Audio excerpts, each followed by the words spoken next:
వంటకు సంబంధించిన పోటీ పెడుతున్నాము. ఆ పోటీలో గెలిచిన వాళ్ళకి 5 కాసులు బంగారం ఇస్తున్నా అని చెప్పి అంటూ ఉంటారు. 5 కాసులు బంగారమా, నాకు ఉపయోగపడుతుంది కదా అని చామంతి అనుకుంటూ ఉంటుంది.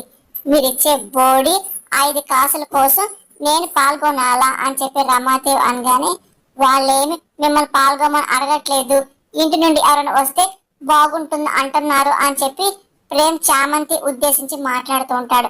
వంట తెలిసిన వాళ్ళు గెలుస్తారు కదా, మా ఇంటికి మంచి పేరు వస్తుంది కదా అని చెప్పి ప్రేమ్ అంటూ ఉంటారు.